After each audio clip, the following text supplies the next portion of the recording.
Hi everyone, welcome back to my channel Surviving Narcissism Together. I hope everyone is doing well. So let's get more into narcissism.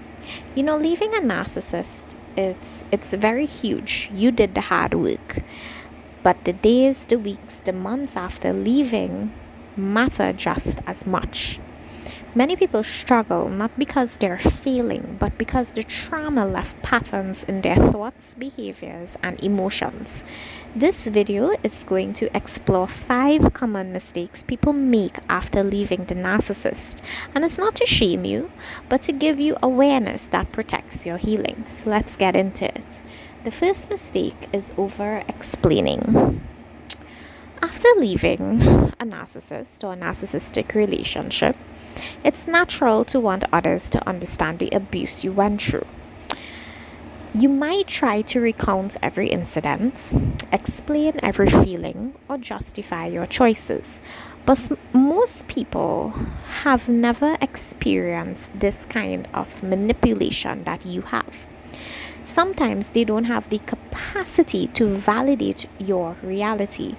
So, over explaining can leave you emotionally drained and even more stuck in that trauma cycle because now you're feeling like your feelings aren't validated. It is validated, but you cannot explain narcissism to everyone. That's why we're here in this community, that we can relate to others. Someone who's experienced a healthy relationship is not going to be able to relate to us and our traumas. The second mistake is seeking emotional reassurance. So you might find yourself checking their social media, the narcissist social media, or wondering if they regret leaving you. Your brain is searching for relief, okay, not love. So this is a survival response that your nervous system has learned in the relationship. The trick is noticing it without acting on it. Okay, remember that awareness is freedom. All right. The third mistake is confusing guilt with love, and this happens a lot. See, narcissistic abuse trains you to prioritize their feelings over yours. So even after leaving, guilt can surface when you set boundaries or step back. Feeling guilty doesn't mean you did anything wrong. It's just your mind's way of reminding you of old patterns. So recognizing the difference between guilt and love is a critical step in healing. It's a must. The fourth mistake is rushing for closure. Many survivors think that closure comes from a conversation or an apology or a final message. True closure will never come from a narcissist. It comes from within. It comes from the acceptance, understanding, and reclaiming or reclamation of your life. Trying to force closure externally, it can trap you in that same mental cycle you've just escaped. And finally, the fifth mistake is minimizing the abuse.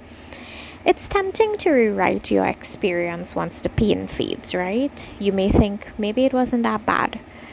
This is your mind seeking familiarity, not truth. So minimizing the abuse slows healing because it prevents full acknowledgement and integration of what happened. Recognizing these mistakes isn't about shame, but it's about awareness. I want you all to notice if you've done any of these. You're not failing if you have, but you're healing. Each small step toward self-awareness is a victory, and it keeps you free from repeating old cycles. These 5 common mistakes that people often make, once you're aware of them, you're going to move forward in your journey. Do not get stuck, okay, guys?